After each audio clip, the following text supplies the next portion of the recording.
It's hammer time. We got another interview on the interview series.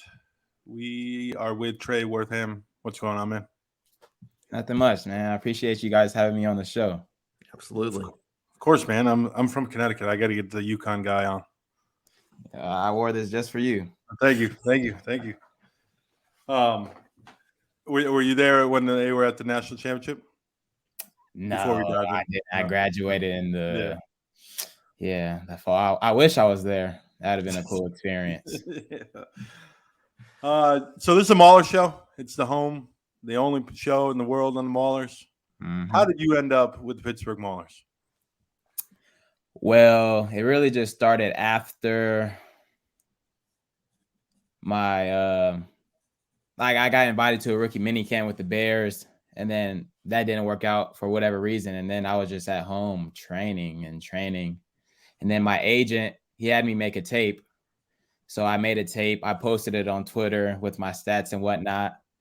And then just one day I was like, let me DM Coach Horton.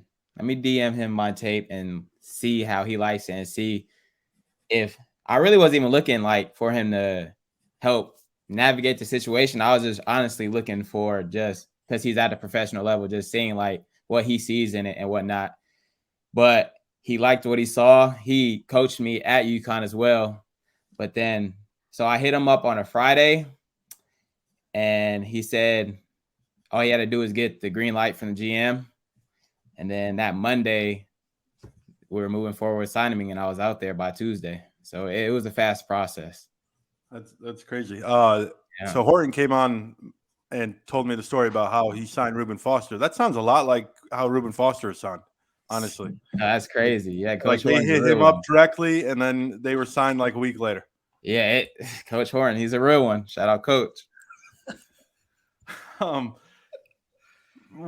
What was it like sharing the locker room with guys like Mark Gilbert, professional, playing your position? Like he's not with the Dolphins right now, but went there. Keith Gibson, you got Tarp, Torton. You got a loaded defensive back room. What was it like sharing that room with them? For the short time I was there, it was just a lot of experience, a lot of hard work, and a lot of attention to detail. Like we would do things that didn't have to be done, but we just wanted to be so great that we spent the extra hours just watching film, staying a little bit after practice, doing drills, catching balls, just a little extra stuff to further prepare you because you can never be too prepared. Definitely. What was it like joining a team midway through the season, though? Like, because like typically you start a training camp, you go through all that, you got the spring games, all that kind of stuff. Exactly. At this one, you dropped the way you signed. You dropped right in the middle of the playoff run. Eighth game of the season. Well, I mean, I didn't really have too many expectations heading into it, but the guys were very welcoming from the moment I came in the locker room because, like you said, like usually you have a training camp, like you're getting to know these guys and build like togetherness, and we weren't really to build that. But as soon as I was in the locker room, everyone's coming up to me, introducing themselves, asking me where I'm from, just questions to get to know me. And that was really welcoming because I'm from California. So there's anything that's not California is way far from home, especially where we were in Ohio. So it was just nice to, for them to be so welcoming to me.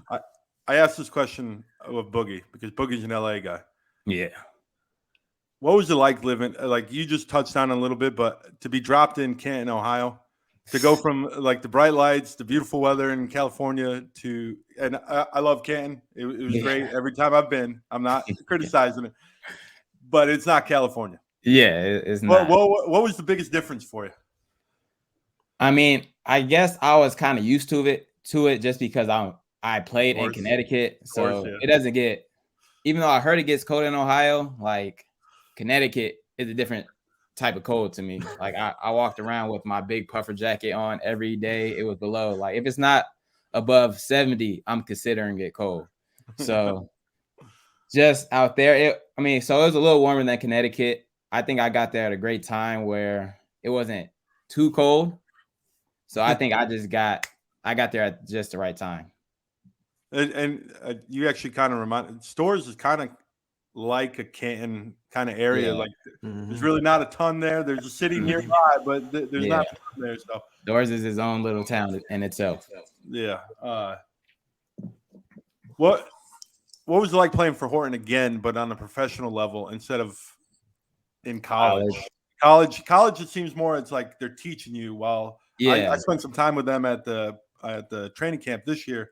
It was more about, hey, everyone took their own responsibility. I'm not saying people don't do that in college, but like you got like Reuben Foster and Tizino and guys that are just being like, all right, I got you.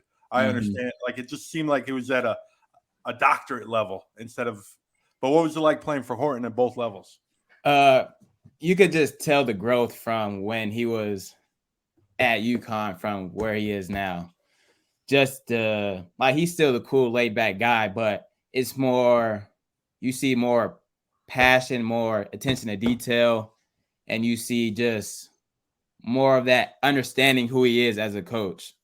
So it was just great to see his growth from really, it was only 2 years. So from year one, when I met him in 2021 to when I met him or seen him in 2023, you just seen the growth and how he could control a room full of grown men, because we are all professionals at the end of the day at this level. Yeah. So just for everyone to look at him as our leader, but also understand that we're the players and he could give us all the tools, but we have to go out there and make the plays as well. So it's just a good camaraderie. The whole time you were with the Maulers, you didn't leave the city of Canton, did you? No, I just thought about this. You caught them at the perfect time because they ended the season like there's no road trip. Like they was all over. And then the playoff games. What was the best atmosphere out of all the games that you played for the Maulers? Was it definitely the championship, or was it the North? It was definitely the championship game. It wasn't the North Championship when you guys won, though. Like it's two different feelings, I guess. But it's two different feelings. Like you like the championship game to make it to the Northern Championship game. Like you felt it. Like it was a lot of sideline energy that we were creating, and there was a lot of fans that supported us as well. But in the actual championship game, like you could have no energy because the fans are just bringing so much. Yeah. So the atmosphere there was crazy, especially even every playoff game when we did the fireworks.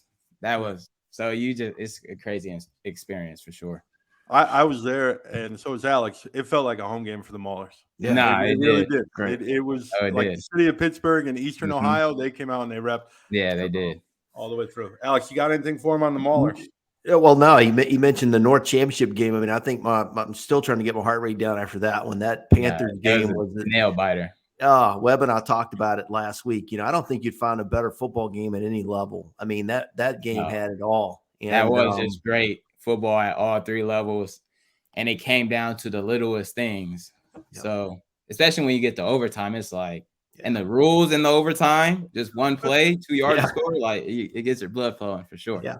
And, you know, it's funny, Trey, because earlier in the year, our red zone offense, we struggled so much inside the 2 and inside the 1. And then that just goes to show how much this team progressed to think, you know, here we are in the North Championship game.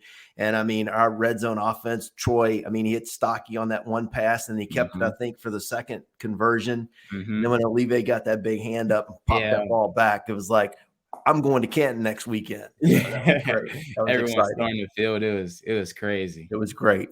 No, it was. What was there one guy that you bonded with instantly in Canton? I can't say one, but I grew close with like just the whole team, because like I said in the beginning, they were all embracing me. We were all cracking jokes in the locker room, and just they made me feel like I've been there since day one. So I can't really point out one because they all just made me feel at home. Were you shadow boxing with them? No, I wasn't shadow boxing. No. Well, when we were in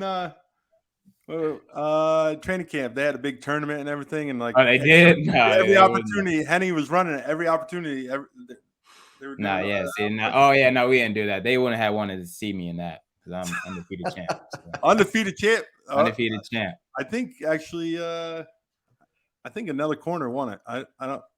Exactly. It must be in the DB room. It must be something special. The DB room. What's it like playing for a head coach that was a DB? Did that come into play at all? And then the defense coordinator's dad. And then you got Steve Meyer, who is a Steeler guy that Steelers, coached around Palomalu, and like he's been around forever. Mm-hmm. What's it like playing for them when they specialize so much in your position? The DB, it's special because with that much knowledge in the room, you can't help but just to try to learn from them because they've been places that you aspire to be at one day. So really, you just try to pick their brains at. Like ask questions after every rep, like see what you could have did different here. And even if it was a good rep, see what you could have did better. So really just trying to get better each rep and each time you're out there with those type of guys because you can't find that everywhere. And experience is the best teacher. So, and they got a bunch of it. So it's just great to learn from them for sure. Sounds good. You ready to drop the hammer? Drop the hammer. Let's do it. All right.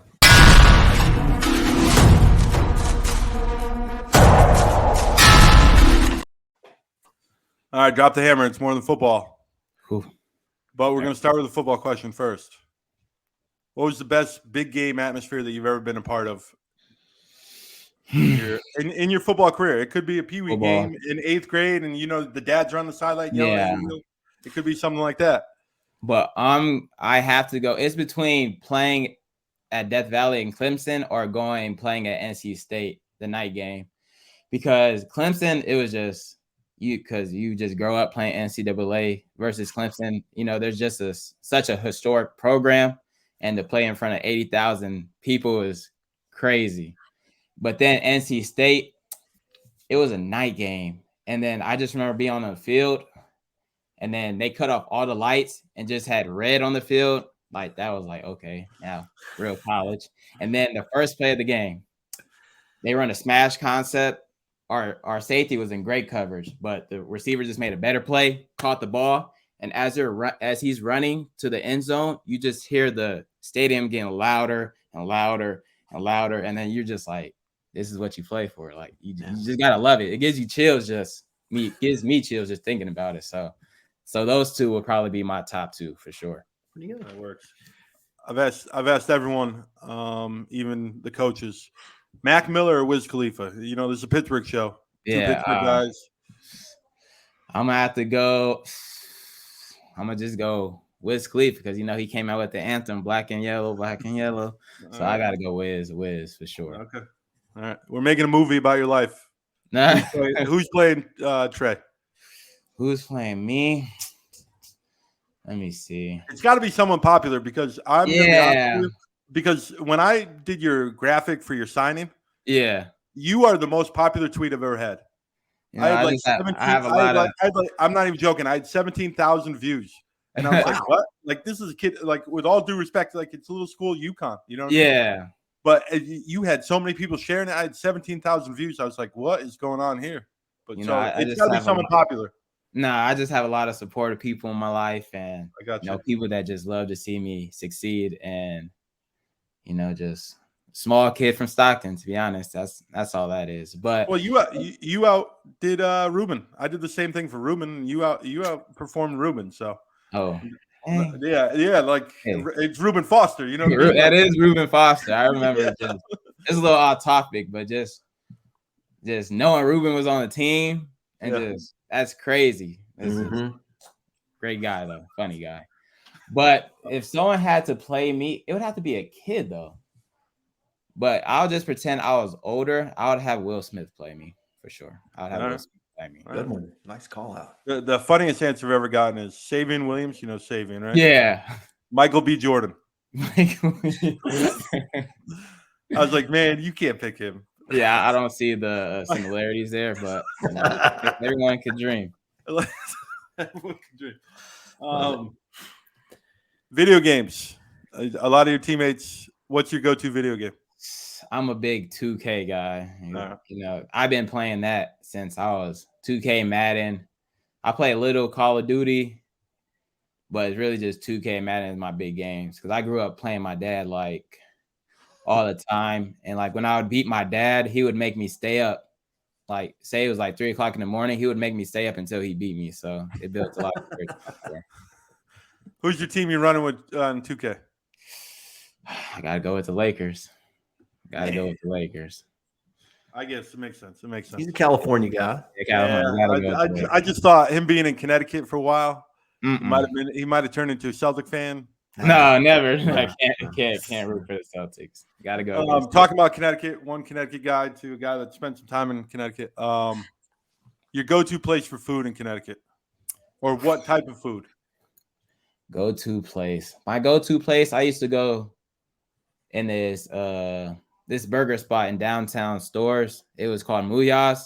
Okay. So I would always go to Muyas, get a burger with like ketchup, mayo, tomatoes, lettuce, and 2 patties on it. And then I'll get their strawberry milkshake.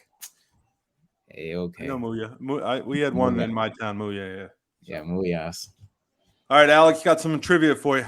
I got some trivia. And I tell you, these questions are going to be tough right now. I know you guys played against Yale your first year at UConn. Mm-hmm. You intercepted a couple passes against those guys. They're supposed to be Ivy League. They shouldn't be throwing your way, but they should be smarter than that. Exactly. Be smarter than that. But the type of knowledge, these questions are going to be like, Ivy League, Yale-like questions here. So, you got to step it up a notch. Here's one for you. First question. Are you a baseball fan at all? Can't say that I am, but I'm familiar somewhat. All right, let's take a stab. PNC Park in Pittsburgh, right field wall. How high is it? I want to say it's 12 feet. Close. 21 feet. Do you know why it's 21 feet tall? You were close. Why is it 21 feet tall? Why is it 21 feet tall? And you said it's in the where? Right field, 21 feet tall. Think right fielder wearing 21. Pittsburgh Pirates. I'm really thinking. I know I can tell you're working it. I can't give a wrong guess. Yeah, I usually have to give you the answer. That's a tough one. Roberto Clemente, number 21, right fielder for the Pirates. Okay. Right field wall, 21 feet high. And see, when you're in Pittsburgh next year, hopefully we'll be playing in Pittsburgh, and some wise guy asks you, well, hey, Trey, why do you think the wall's 21 feet high? You got it. So you're good to go. Okay. Yep, I'll remember that. Here's one for you. Sticking with the Pittsburgh theme in sports. Okay. Before Acrisure Stadium, there was a multi-purpose stadium that sat right on the 3 rivers of the Golden Triangle where the Steelers and Pirates played. What was the name of that stadium?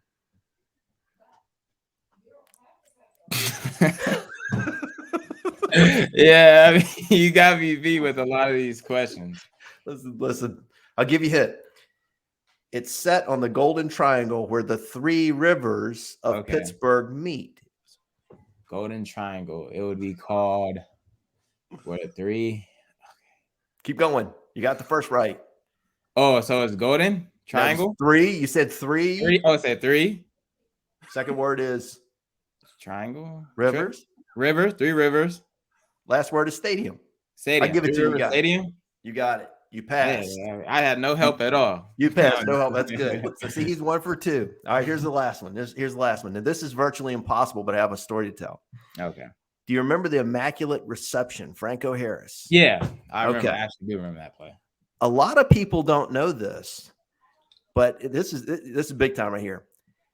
When Bradshaw threw the ball, who was the intended receiver that the ball deflected off of before Franco Harris caught the ball off the ground?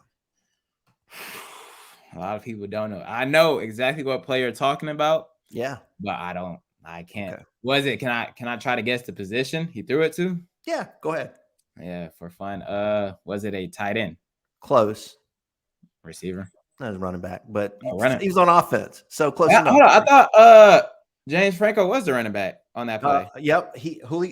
Franco Harris caught it. He was the running back. Harris, They were actually throwing it to his backfield teammate, and here's how I know. The guy's name was Frenchie Fuqua. Okay. Well, fast forward about 40 years. I'm coaching Division III football. Mm-hmm. Wesley College has a running back. It's Frenchie Fuqua's son. Oh. And I think he just scored again. He ran all over us that day. So they were like, they kept saying, oh, yeah, his dad was the one that had the deflection on the immaculate reception. And literally, I think he just ran another touchdown on us. We couldn't stop him all day long. So That's anyway, good. those are really tough questions. Thanks for Yeah, playing along, Trey. They were now tough. I know.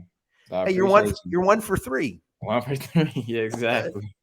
Hey, 1 for 3 is better than some of your teammates. So 33%, exactly. All right, hold on. I'll give him a bonus question. Do you know what they put on a Permane sandwich in Pittsburgh? It's unique. No, I can't. No French bonus fries. question for me. No bonus question. French fries. I'll keep it 33%. All right, that's good. Very good. back to football. What led to a California kid ending up in Storrs, Connecticut? Really just Not a lot of California kids on that not team. a lot of. I mean, I maybe had like 3-4 teammates from California, but really just I got a position I was in. My head coach at my junior college, San Joaquin Delta College, he was college teammates with the DB coach at the university at the time, Coach Perkins. So Coach Barlow just took a shot, sent him my film, and was like, I think this kid has what it takes to play at the next level. Man, freaking, yeah. I mean, the rest is history. Coach Perkins came out for a visit. They wanted me to come up there in the spring, but you know how the junior college works, like certain classes don't transfer over. So I had to stay another semester at my junior college. But that fall of 2020, I was in Storrs, and the rest is history. COVID year. Well, I think one of the things that impressed me the most, and I want to ask you about this, like, you had the opportunity to play for Jim Mora, and here's a guy who coached in the NFL. Yes. And I think if you look at the turnaround from 2021 for UConn football and you being a senior leader, I see you got the Myrtle Beach Bowl shirt on. Yeah. To take those guys from one win to a bowl game in a single season, incredible turnaround. How'd you guys do it? Really just the belief Coach Mora instilled in us. Like, it didn't matter who we were playing, where we were playing. If we had our jerseys and our cleats on, like, we're going to compete in the game. Right. And I think one of the best thing that staff does is just setting a standard and raising the standard. So the standard for week 1 isn't going to be enough to win the game in week 2. So I think that mindset of just continuing to get better each week, each practice, each rep, each meeting, he ran it like a pro program, and it showed in our play and in our development as players for sure. And I think that's probably going to help you a lot in your pro career, having an opportunity to play for a guy like Jim Mora, being exposed to that still while you're in college and kind of knowing what the expectations are as a professional. Exactly. The expectation, the standard is always the standard. That's what they always used to say. The standard doesn't change for anyone, no player, no coach. They set the standard, and you either meet that, and that's really the bare minimum. So you have to at least meet it, or if not, exceed it. And that's what we try to do each and every week last year, for sure. I know there's no crystal ball, but with all the conference shakeups and whatnot, where do you think UConn will end up? Because, it's interesting when you look at that program and, Randy Edsel took them from FCS to FBS, had a Fiesta Bowl, birth a few years ago. And then this whole conference shakeup and whatnot, and UConn being an independent. Now, I know there's no crystal ball, but I mean, where do you think they'd land? Where would you like to see them land? I was seeing a lot of stuff about them going into the Big 12. So I would like to just see them in a conference, just because independent, you can't really, it's tough to just get ranked, playoffs, and that's their goal. Like, they want to be in the big bowl games. They want to be in the playoffs. They want to be top 25. So, and we can't, or it's harder to do it independent. So I think their goal is just to get in a conference and then just take over that conference. Yeah. I would love them to be in ACC, to go get the old basketball games with Syracuse and BC and Pitt and everything. That would be awesome. And then the football program can grow with them. Yeah, exactly. I think the football program is right there already with Boston College, Syracuse at the very least. Yeah. And like, they can just grow from there, especially with Jim Mora. Talking about Jim Mora, is Jim Mora's house really haunted? Like I saw it on College Game Day. Is it like I kind of know where like his area of where he lives. Yeah. Is it haunted? Because it was on College Game Day and like that. Yeah. I mean, the couple times that I've been there, I didn't see no ghosts. It seemed pretty friendly. I think the ghost wouldn't want to mess with Coach Jim Mora, so I think it must have left once he moved in. Oh, okay. All right. So only the last question I had for Trey, and again, you don't have to answer this if you don't want. You mentioned Clemson and NC State being two awesome atmospheres to play in, both ACC schools. So shout out for UConn and the ACC. Who's the dirtiest team you played against? The dirtiest team. Dirty. I don't. I can't really tell because like it's all football at the end of the day. Like all the teams have the same tricks, but position the dirtiest. I will always say offensive lineman, but you have to be in that position. So offensive linemen are for sure the dirtiest players. Yeah.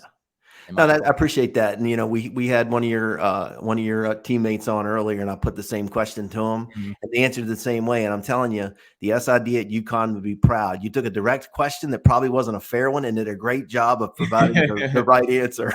Yeah, you know, they trained us real well over there. Love it. So we've reached the end zone. We kind of want to give the platform, the stage to you right now. Any shout outs, anything you're promoting, any message you want to send out to UConn, California, Maulers Nation, whatever you want to do, the floor is yours. Oh, well, the floor is mine. Don't mind if I do. I'm just playing. But I just want to, thank my family just for always supporting me. The coaches all over the years for just believing in me and just, the man upstairs, because without him, it's a blessing to still be in a position to play, to be able to talk to you guys and just – it's just, I don't even know how to explain it. I'm just so thankful and grateful for the opportunity the USFL and Pittsburgh Maulers have allowed me to be a part of history. And just roll skis, go UConn. I'll be watching August 31st. Everyone tune in. Pack the rent. That's the motto. Pack the rent. They still call it the rent? I haven't been in Connecticut for a while. They still call it the rent? Okay. All right. How's that drive? I'm sorry. I got to ask. Yeah, you're okay. We don't have a lot of UConn fans. UConn players that come on. Yeah. Obviously, you're the only one with the Maulers. How's that drive from Storrs to East Hartford to get ready for a game? That's a hike to get ready for the game. Or do you guys stay in the hotel? We stay in the hotel the night before, so it's not that bad. But it's only, even if we did travel the same day, it's only 30 minutes. It's not too bad. Yeah, but you're going against, like, you talk about Clemson. Those kids walk from their dorm room. Yeah, they get to walk to the dorm, but you got to get on a bus to get a hotel. Every week's a road game. Exactly. Every week's a road game. Yeah, exactly. I never understood why the state of Connecticut. I do know why they put it there. They try to get the Patriots. Yeah, that was the plan. And then they're like, "Oh, we'll just use it for UConn." And I'm like, "Man, you could put a stadium on the campus. Kids can walk and all that." But one thing, the rant, it just gets so loud though. So I just love it though. I just love the bowl or the, I don't know what you call it, but it gets real loud in there, and that's what I love, especially on the third downs. You can't hear anything, but you feed off that, and you love the fans. Yep, definitely. Well, thank you, Trey, for joining us. Thank you for having me, guys. I greatly appreciate the opportunity. Absolutely. Like I said, you're my biggest tweet ever with this Mauler stuff. I'm not even joking. Like, you outdid everyone. So hopefully I'll make a few plays here and there, and get even bigger tweets for you. Have you back on the show. It sounds like Webb's trying to give you my job. He keeps talking about how you get all the tweets and all these views and stuff. It'll be Webb, dinner with Webb and Trey here before long, right? Yeah, it's the Connecticut connection. Yeah, definitely. All right, man. Well, thank you. Thank you for having me. Hammer down. This has been Hammer Time.